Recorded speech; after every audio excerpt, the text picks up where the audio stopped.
हमारे जीवन में दुख क्यों आते हैं? दुख इंसान का सच्चा साथी है, क्योंकि दुख में ही हमें पता चलता है कि कौन हमारा अपना है और कौन पराया। दुख हमें परिस्थिति से लड़ने की क्षमता प्रदान करते हैं, हमें और मजबूत बनाते हैं। इसीलिए दुखों को मनुष्य का सच्चा साथी कहा गया है। जिस प्रकार आग में जलने के बाद सोना अधिक और तेजस्वी हो जाता है, उसी प्रकार दुखों की अग्नि में तपने के बाद मनुष्य और भी ज़्यादा मजबूत, सहनशील और तेजस्वी हो जाता है। उसके अंदर एक ऊर्जा आ जाती है, एक क्षमता आ जाती है। अगर जिंदगी में दुख आते हैं तो उससे डरो मत, उसका सामना करो।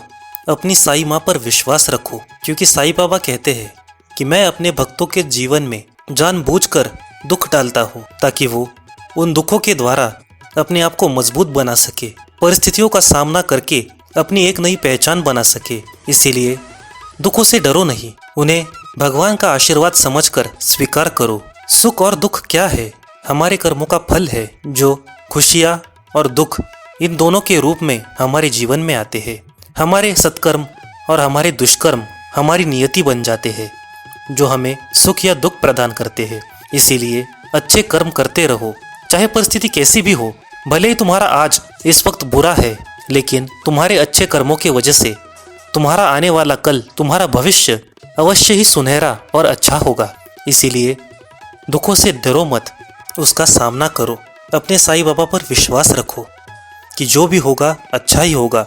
साईं बाबा जो भी करेंगे अच्छे के लिए ही करेंगे। जिस प्रकार एक साधारण पत्थर को कोई महत्व नहीं देता, लेकिन जब वो पत्थर अपने आप पर घाव बर्दाश्त करता है, जब उस पत्थर पर घाव किए जाते हैं और उसे आकार देकर भगवान की मूर्ति में परिवर्तित किया जाता है, तब उसी पत्थर को, यानी उस भगवान की मूर्ति को हम वंदन करते हैं, उसकी पूजा करते हैं।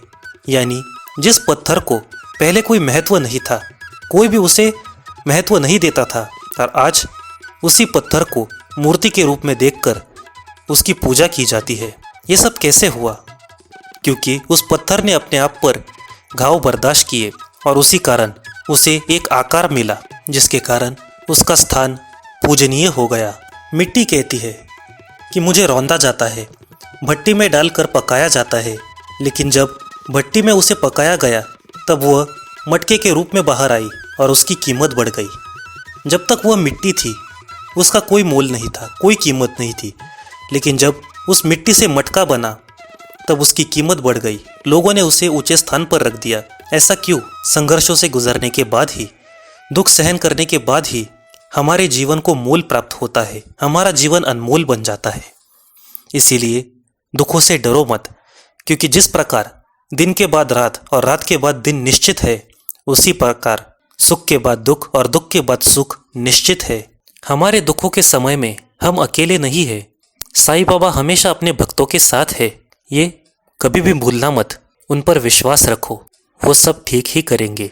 नित्य साई साई जपते रहो, क्योंकि जो भी साई साई जपता है उसके दुखों का अंत होता जाता है।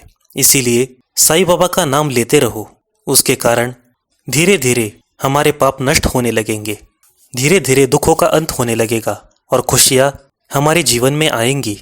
दुख का हमारे जीवन में एक अपना ही स्थान है। साईं बाबा कहते हैं, अगर रात नहीं होगी तो दिन को महत्व कौन देगा? अंधेरा नहीं होगा तो प्रकाश का महत्व कैसे समझ में आएगा? अगर जीवन में, इस संसार में मृत्यु है, इसीलिए तो जीवन जीवन है, इसीलिए तो लोग जीवन को महत्व देते हैं। उसी प्रकार इस दुनिया में दुख है, तभी सुखों की कीमत है। और दुख भोगने के बाद जो हमें सुख मिलता है वो शाश्वत होता है, हमेशा टिकता है, क्योंकि हमें उसकी कीमत मालूम होती है।